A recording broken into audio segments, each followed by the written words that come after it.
I'll be glad to take some questions now. Is there any sense of what's happening behind the scenes with respect to the proposed science reductions, the funding partially of NIH and the National Science Laboratories? Is there kind of like background underneath opposition to them from either, the Democrats, of course, but from the local congressional delegations that are lean more to Republicans? What's going on kind of with some of those cuts? Well, I think what's going to happen with those cuts, again, it'll be how the budget resolution plays out. But the reality is a lot of these localized centers, whether it's an animal, it's Center for Disease Control, or let's say, for example, what was Brookhaven Lab, these are job centers in different communities. And ultimately, a congressperson, thinking back to Tip O'Neill, gets elected by what happens locally. So when we talk about cuts to science, to other to research programs, that's going to come into play in that way. And Congress members are going to hear from it. People are in those communities. I'm just thinking of Oak Ridge in Tennessee. I haven't heard specific places like Oak Ridge how a particular member thinks, but the reality is a member has to think about re-election. And if they're serious and care about re-election, they're going to look at the centers in their community that are federal, that depend on certain funding streams, and that's how it plays out. I think that played out to some extent in the discussions over Affordable Care Act, where a couple of upstate Congress members hung out to dry the downstate Congress members over funding that counties would bear or not in that solution, for example. Has there ever been any precedent in history for such craziness? Someone was telling me that Wilson was rounding up demonstrators on the streets during who was World War I. He was opposing those, which gave me some solace in thinking that we've been down this road before. Well, if you think about it, there's always been some degree of that. Certainly even going back to the Civil War days, when there were riots in New York and in Baltimore and federal troops were called in and the like. So there's been always a push and shove between civil liberties and not. But we're in, I think, a slightly different era now where there's a different expectation and the social norms are a little different. And where there's a sense of a different kind of decorum as opposed to what might have been even acceptable in 1915, 1916, 1917 with respect to how people live. We're essentially more of an urban society. And I think, so the concept of gun toting and organizing in a different way and even having, people acting in a gang-like manner, it's really not tolerated. And you might see it in prisons, you may see it in certain projects, but it's not behavior that is tolerated or accepted. And even people who have to endure that object to it and speak out against it.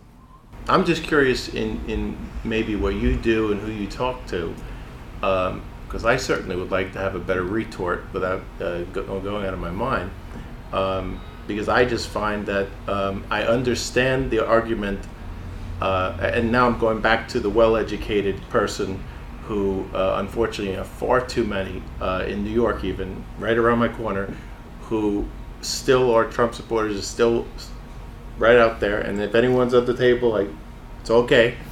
But I don't get it, and I don't know how to retort, because the issue is they're not equivalent. Saying Clinton, you could say, is a horrible candidate or campaign, didn't do the right thing. You could say she did all these things, even though they did, she was a horrible candidate.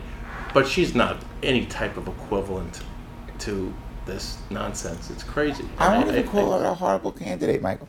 But when you talk about, people having opinions about the president or even the predecessor, I think of a number of different people. There's this woman, Marsha, who end up, it could be on tape and she may figure out that I'm talking about her, but it's okay. And I'm still friends with her on Facebook, a little bit older than I. And we worked in a number of campaigns together. She did a couple of the re-election campaigns of a councilman that I work for that Arthur knows. She had done a lot of campaigns or parts of some of the campaign works for former Congressman Gary Ackerman, who I've done some of his campaigns, including his last few. And she had been friends with a number of different Democratic elected officials over the years. She did Carol Gress's campaign for borough president. I'm just trying to put in perspective. At some point, she turned, if you will, and has been very negative towards President Obama. She'll put out some stuff that's really nasty. I remember Gary's wife posting an admonition to her for one of the things she posted, and it doesn't. You sometimes just whether somebody got upset. My mom hasn't changed in her views about things. So I don't know if somebody had a life event that caused it or something like that, but sometimes people do evolve, and it's an interesting thing. On the other hand, I post to Twitter. I'll post certain articles, retweet something. My retweets automatically go to my Facebook. I have to manually do it to LinkedIn. It's just how those systems work. And somebody I've known since kindergarten, who had been a former community affairs officer at one of the precincts, not where I live, but the adjoining community, and I think really well of the person. He was a community affairs officer, so when I was working in a councilman's office, we worked closely on a lot of things. He was helpful, and I like him a lot, to be quite frankly, but he was upset with some post I made, and on Facebook his comment was, well, you wouldn't have said that about Obama or other Democrats. And I just posted, you should look at my record because you should know that I call things straight. And if somebody deserved to be attacked, now of course I might not have been active as Facebook during some of that time, or even on Twitter, so that maybe but a lot of things I've said and stated and have written do appear somewhere that somebody can pull off the internet. I remember when I wrote a column, just to put it in perspective, I drew on a memo that I did in government to write this piece that had to do with government ethics. And my editor, in doing their research, found a questionnaire that Freddie Ferrer answered for when he ran for mayor in 2001. Well, obviously, I drafted those answers. And they were saying I plagiarized from that. And I had to explain to my editor, yeah, here's my original memo, and that's what went into the answers to those questions.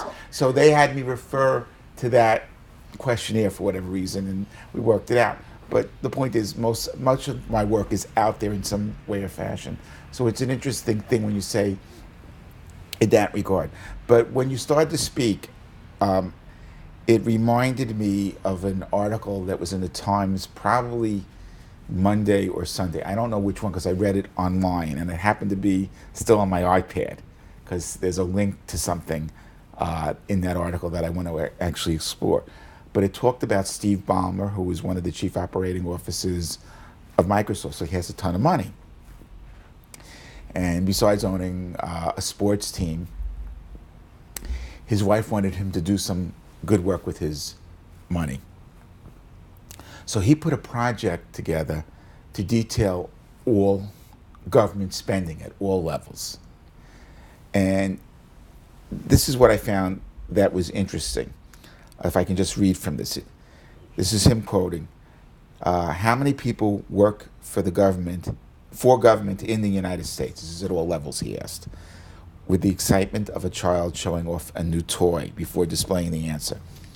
His answer was almost 24 million people work for all levels of government in the United States.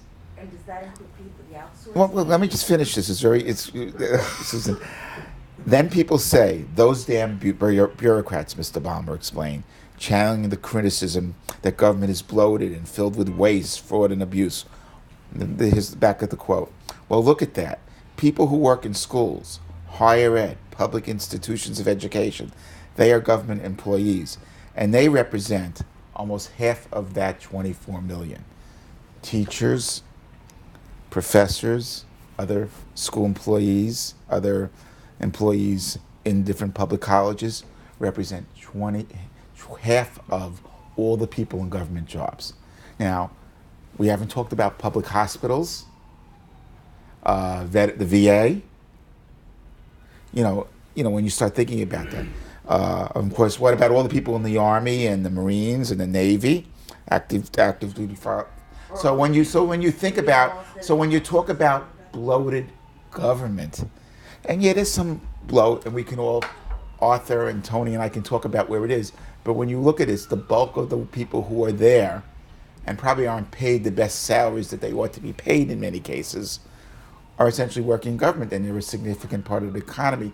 And people don't equate that. So when they're talking about blowing up a system, they don't even know what they're talking about. And maybe there needs to be more of a discussion about those kind of things. Because you don't know how many of these people, there's been a discussion, for example, that a lot of the people who are in red states get more government benefits, whether it's Social Security, whether it's Medicare, whether it could be VA benefits. Those are all entitlement programs, and they don't think about it. And these are the people who are the first to run and vote for somebody who says, I want to kill all the entitlements. Yeah, I've always found that in too many cases, politicians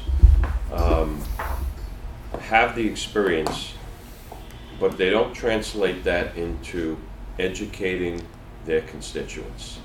And even if you hark back to the campaign, I was interested to hear Hillary Clinton actually explain how many times she was in the Situation Room. Not just the one time that I kept hearing about involving Osama bin Laden being captured and killed. What she should have been doing back then is taking that issue and educating the public that you have someone who's been in the Situation Room 0 times and someone who, and I'll make up a number, has been in there 20 times, and then give some depth to that. Before you even get into the Situation Room, you have had numerous staff meetings with defense, state, blah, blah, blah, and fill in the blanks where you give some depth to what the office of the Secretary of State is, besides logging 6,000 or 100,000 miles, whatever she stated in the campaign. Traveling is one thing. Talk about some of the meetings with heads of state and some behind-the-scenes information that could be public on the dynamics of these difficult issues that oftentimes you just hear the end result of. And the bottom line is politicians should be educators. And she wasn't, and most aren't. And that to me is, in her campaign, might have been the difference in the yeah, if I could just say, so on Arthur's point, if I could say, Arthur is very right about that, and it's an unfortunate thing. And some of that comes, frankly, with an experience level. When Tony and I were driving in today, one of the things we talked about was the lack of sometimes what we like to call old hands involved in campaigns, that it tends to be more and more competent young people, and they can be very competent. But one of the things you need, thinking to what Rick does, what Mitch does, for example, is having the mentoring or the coaching so you don't make a terrible mistake. There was this really brilliant young man, and I don't want to say his name because it'll be on tape, who I met in Mario Cuomo's campaign for mayor in 1977. And later on, about 5 years later, the person had a significant position and totally blew it. And there was absolutely no reason for it. And so, the person was just really, really brilliant. And it was unfortunate. And it was something, for me, it was a learning experience because the person was just a little bit older than I was at that point when this happened. And so I was probably just out of law school, probably when that happened. About a year or two out of law school, probably when that person had his fall from grace, unfortunately. And when we were having the discussion earlier on the drive-in about the Clinton campaign, there was this book out that, as I said earlier, kind of verified the points I made about that Clinton still could have won despite everything. And one of the things the book talked about, that the campaign manager, Robbie Mook, was constantly fighting with John Podesta, who is an old warrior. You don't have to agree with everything about him, but the man was around the block, probably made more mistakes than Mook ever had made at that point, and could have helped Mook not make mistakes. One of the things I had starting out in politics was a lot of folks around my grandparents' age who had been very involved. Some of them were in Lower East Side politics before they moved out to Northeast Queens, where I live. And I was hearing all these old war stories, so I learned things that I didn't have to make that mistake because they made it, and you didn't have that. So, I mean, that's where, and the education point, I think, is to some extent, that's because they're not challenged to do the work. And, you know, we have gerrymandered districts. Sometimes it's only a primary race, if at all. Sometimes with term limits now, people who might challenge the mayor if there were no term limits, because they might have to worry about them getting challenged at their own seat. So if I'm going to face maybe I should then face off with the mayor. They're choosing not to run. When she finished as Secretary of State, she was amazingly popular. So whether it was the act of a woman maybe running for president and people having a discomfort with that, and that being played on. I think that's really what it was. I don't know, Susan.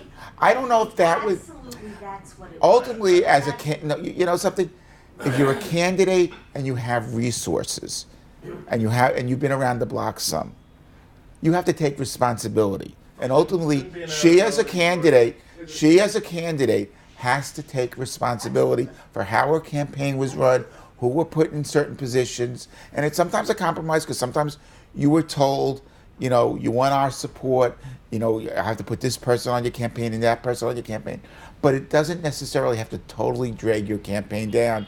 And her campaign was dragged down a little bit in certain places, and they made terrible mistakes. If you look back to the debates, every time at all the debates, it was basically an economic message. And even after she locked down the nomination before the convention and just post-convention, all the basic messaging those times were economic, and she went up.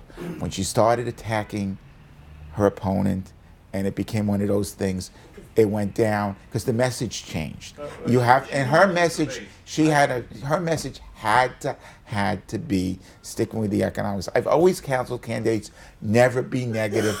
Let other people do the negativity for you.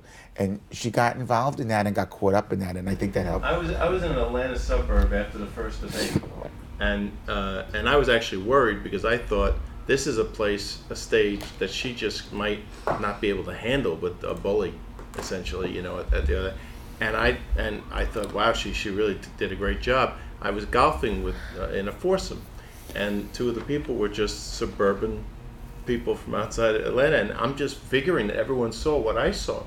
I mean, it was decisive to me. No. These two guys were like, Trump won the debate, and so I think a lot of people were dug in very early, and so the difference between the poor campaign and or what you're talking about, I think, is the difference between winning by a little, or losing in this case by a little, to winning in a landslide, which he should have. It's not a question of, I mean, you can have a pretty poor campaign and still get, what is it, 80,000 votes. I mean, a lot of people who voted for the Green Party, and a lot of people who sat home because they didn't get the. Those are the people who lost the election. She should have won in a landslide, got a lot of Republicans to vote for and all that. That didn't happen. But she could have won by just getting the people who either went to the Green Party or stayed home. Yeah, but I want to get back to that just before Tony goes in. When you talk, it's important to remember on that issue how some people who might have been found the current president personally abhorrent because of things he said or physical things he was alleged to do and so on, or that he admitted to doing because he said he did it, that they put that aside, just as certain members of Congress and senators are putting that aside because they saw the opportunity to make certain appointments to the Supreme Court, saw certain types of legislative and policy initiatives that they wanted. So they're essentially holding their nose at that, and that was important to them, more important to them than giving the ability, let's say, of maybe Hillary would have gone a little bit further to the left and picked somebody like Loretta Lynch, for example. It's one of the worst campaigns I've seen managed, and I've done a lot of campaigns. And I was on Chuck Schumer's first race for Senate. And there's a lot of red flags early on. This is inside baseball that I do. Folks in Michigan were telling them early on, yo, you got a problem here. Folks in Wisconsin, for months, we're telling them we have a problem on the ground. They were not putting enough money on the ground early on. They just expected for Obama's vote to translate into her. She didn't put the work in. Now, I've met Hillary, I've been in a room with Hillary. Hillary is great. In this room like this, she is just been killed, knocked your socks off. But in a large audience, it's just not her. She's not her husband. It's not who she is. It's just not who she is. But the campaign blew it. I mean, you just can't sugarcoat it. Not only in Wisconsin, not only in Michigan, but also early on in Pennsylvania, they were saying, "Hey guys, you got a problem," and they were saying that you're not funding this campaign to the degree that you need to fund it. So it is partly. And what were they doing in Arizona and Georgia, and wherever else they were? Utah. They actually believe that they had an opportunity to do some things in Arizona, and about that Obama was able to do. She's not Obama. Yeah. But the bottom line is, if the Clinton campaign had the wherewithal, and it did, to overcome that, certainly the Democratic Party has the wherewithal to overcome that. And obviously the first step is not to wait till 2020, or if some magical thing happens with the I word. But what's that going to do? Is it going to get Pence in this person? well, we can talk. I'm not so sure that it plays out exactly as simple as that, because I think there's just if in fact that road, if we were to go down that road, I suspect it will take down a lot more than just. By the time that plays out, there may be a Democratic speaker. That's number one. So you might be talking about President Pelosi in your scenario. It changes the focus of where we are right now. The two goes back to, you said, the sanctity of the Constitution, and Michael, I think you talked about you're scared. That's not your word, but I am too. I'm really worried, and I wonder what is the worst that could happen here. I said to a Swedish friend of mine, my fear is the loss of our democracy, the loss of our civil rights. And his fear is that he will start a war, and as war, he can hang on to presidency past, the time of election. And you did suggest that we can trust our systems, but I see erosion here daily, and the frog in the water that's heated slowly. Well, I think if anything, there's a real respect, even in the armed forces, for that matter, for the rule of law. And that's how these people are sensibilized, socialized, and taught. So it's not going to be the equivalency of what people would think happened after 1933, when that person whose name I don't even want to mention was able to essentially turn a chancellorship position into much more. That I just don't think is possible in our system. And remember, we're a federal system also, where there's states and the like, so it's not so simple about that, for something like that to occur to begin with. And if you harken back to Watergate, the bottom line is a president who had that kind of power, and it certainly was an awful, awful, awful lot smarter than this person. There's no question. There's no question the difference. It's very possible that that person was borderline brilliant as much as he was he had a degree of stupidity. And Arthur and I can talk a lot about brilliant elected officials who've done stupid things. But that's not the point here. So I think if we have already, what happened during Watergate shows that, in essence, there is pushback. And now there is just so many more tools. The media tools are there and sharpened focus, and I talked about that earlier in my talk. So I think the fact that we do have a constitution, that we have a firm sense of law and a commitment in that regard, and people don't want to talk about giving away. They don't want to talk about, I don't think the most right-wing kind of Republican wants to talk about having a dictatorship, or even suggesting that a dictatorship, if you will, which is the fear that maybe is sort of discussed, they wouldn't want to accept that or rationalize that in return for any sort of policies that they want. They're not going to go that far. Were you talking about 1933? You're talking about your friend from Sweden worrying about war, like a war being something that could help him gain popularity, and if you start attacking North Korea or whatever it is. Let's look at that. If I can end on that. It's said by some of the pollsters, and unfortunately Dr. Goldhaber isn't here to confirm that, but it's been said by pollsters, aggressive warlike acts by a president can usually increase their numbers like 6-7%. And if that occurred after the mother of all bombs got dropped in Afghanistan, or after those cruise missiles in Syria, if in fact any of that jump occurred for this particular president, and he's still at 40-41%, he's in deep trouble. And but that's not war. No, but that's a story. War would be if we took on North Korea and began to literally bomb them into submission like we did in Iraq. Okay, but let's talk about that. Do you I'm understand? not suggesting we do it. Does everybody understand where the city of Seoul is? That it's within. The city of Seoul is within 20 miles of the DMV, and there's a lot of suburban sprawl, so that much of, you might say, the ex-urban areas of Seoul, Korea, are almost right at the DMZ. So